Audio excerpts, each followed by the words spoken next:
It's wild how your own brain can become your biggest critic.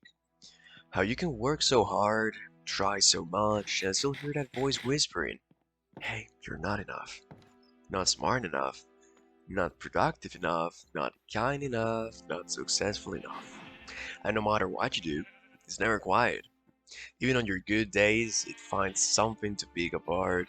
Even when you're improving, it reminds you of who you used to be. Even when someone forgives you, it won't let you forgive yourself. And I think that's what I want to talk about today.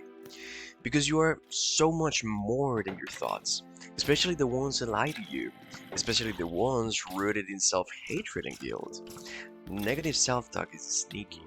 It doesn't show up screaming, it doesn't say, hey, I'm here to destroy your confidence.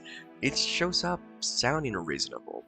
It sounds like logic, like accountability, like just being honest with yourself. But most of the time, it's not truth at all. It's just your inner voice repeating old fears, past wounds, old embarrassments, standards that were never fair to begin with. Trauma can't do that. Perfectionism can't do that. So can growing up believing that your worth had to be earned.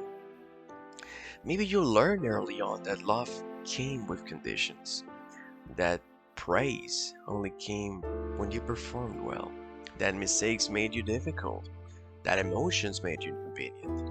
So now, even as an adult, you treat yourself like a project that constantly needs fixing. You tie your value to achievement, to results, to numbers. So when you get an 80 out of 100, instead of saying, I really tried, you say, that's not good enough.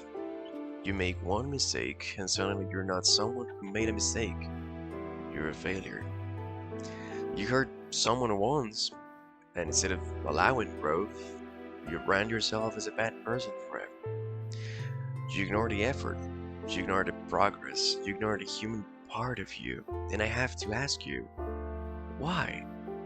Why is it so easy to understand that other people are flawed and learned, but when it comes to you, there's no room for error? Somewhere along the way, we started believing that only perfection deserves kindness, that only success deserves rest, that only winning deserves compassion.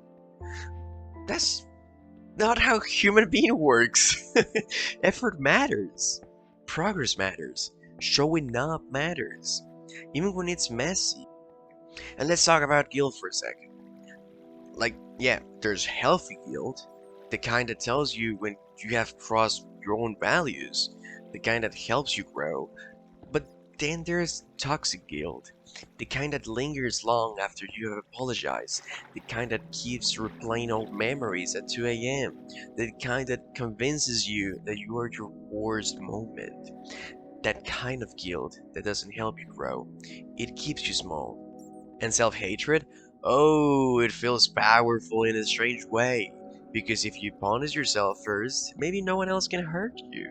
If you criticize yourself first, maybe rejection won't sting as much. Right? What it already does is exhaust you. And here's something important. You would never let a stranger talk to your friend the way you talk to yourself. If someone pointed out every flaw your friend had, brought up their past constantly, told them they were behind in life, you would set up immediately. So why do you let your own voice be that cruel? That's where the work starts. Not by silencing that voice completely. Because, let's be honest, that takes time.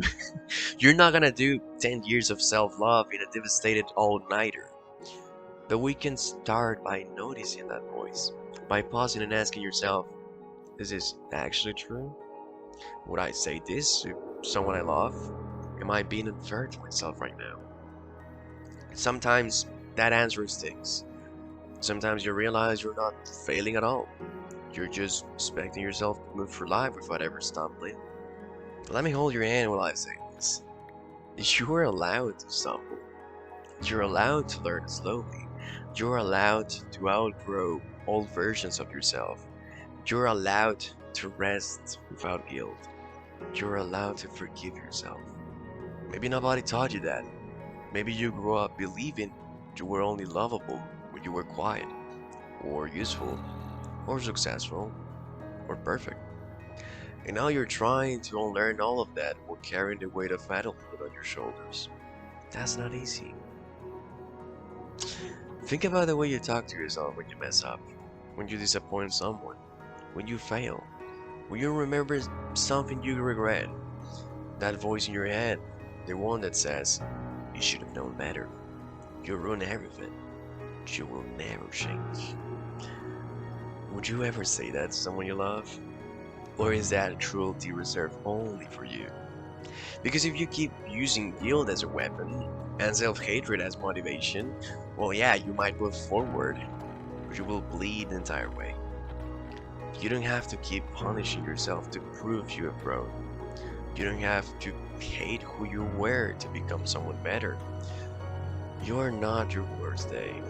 You're not your worst choice. You're not your loudest intrusive thought. You're the one trying to do better. So try.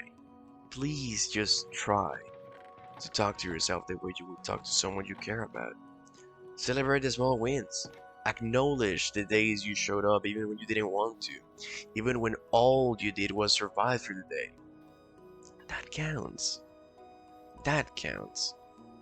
Healing isn't dramatic most of the time. Growth doesn't always look impressive. Sometimes it just looks like choosing not to insult yourself today. You are growing, even if it doesn't feel obvious, even if no one else sees it yet. You are more than your thoughts, more than your guilt, more than your self-hatred. And you deserve to speak to yourself like someone who's trying, because you are. Take care of yourself. I hope to see you soon. Hopefully.